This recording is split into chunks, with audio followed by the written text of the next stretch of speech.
खुलताबाद तहसील कार्यालयासमोर बघितलं तर सकाळपासून उपोषण सुरू आहे। नेमकं या उपोषणाच्या काय प्रमुख मागणी आहे, नेमकं काय घटना आहे, हे सर्व जाणून घेण्यासाठी जे निरगुडी गाव येथील जे रहिवासी आहे जे स्वतः या उपोषणाला बसले आहे। माझ्या पाठीमागे आपण जर हे दृश्य बघितलं, जे निरगुडी ठाकरवाडीचे जे नागरिक आहे हे सकाळपासून तहसील कार्यालयासमोर उपोषणाला बसलेले आहे। आणि आपण जर बघितलं तर पॅन्थर रिपब्लिकन पार्टी खुलताबाद यांच्या संयुक्त विद्यमानानं मौजी निरगुडी ठाकरवाडी गट क्रमांक 70 तसेच सर्वे नंबर 43 मधील 1978 पासूनचे जे मागासवर्गीय व आदिवासी ठाकर भिल्ल जातीचे अतिक्रमण आहे हे सनदशीर जिल्हाधिकाऱ्यांचे आदेश असून 7/12 ई-केवायसीला ऑनलाईन न झाल्यानं ते नावे होण्याबाबत याकरिता हे उपोषण आहे। आणि उपोषणकर्ते देखील आपल्यासोबत, आपण त्यांच्याकडून देखील बातचीत करणार आहोत। नेमकं त्यांच्या काय प्रमुख मागण्या आहे। दादा नमस्कार।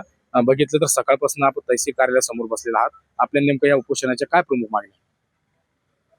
भारतीय संविधानाच्या कलम 31 नुसार गाळण धारक आणि ज्या गाळणामध्ये जो माणूस आपली उपजीविका भागवण्यासाठी ते गाळण ताब्यात घेतलेलं आहे, गेले 40-42 वर्षापासून हे लोक या ठिकाणी जे गाळण कसतात, त्यांची मुलं बाळं या ठिकाणी त्या गाळणाच्या जमिनीमध्ये राहून वास्तव्य करून राहतात आणि त्यांची उपजीविका त्या गाळणाच्या जमिनीमध्येच आहे। परंतु ज्या गाळण जमिनीच्या साठी यांनी उपजिल्हाधिकारी बैजापूर या ठिकाणी गेल्या 22 वर्षापूर्वी निवेदन देऊन त्यांच्या जमिनीचे कागदपत्र सादर केलेले आहे। परंतु 2016च्या नंतर उपविभागीय अधिकारी ऑफिस हे कंडरला आल्याच्या नंतर यांनी कंडरला सुद्धा यांच्या जमिनीबाबत यांच्या फायली दाखल केल्या।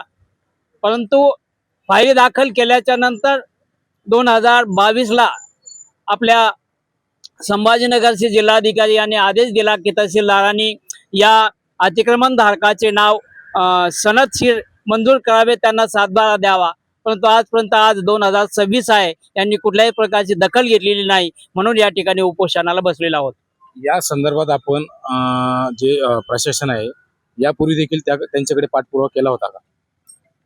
या ठिकाणी पाठपुरावा करण्यासाठी आमचे जे आदिवासी समाजाचे जे मंडळी आहेत, ठाकर समाजाचे, भिल्ल समाजाचे, अनुसूचित जाती, मागासवर्गीय, महार जातीचे जे काही अतिक्रमण धारक आहे, यांनी स्वतः या ठिकाणी लाल बावटाच्या माध्यमातूनही निवेदन दिलेलं आहे आणि त्या निवेदनाच्या माध्यमातून मागणी केली की आमचा 7/12 झाला पाहिजे।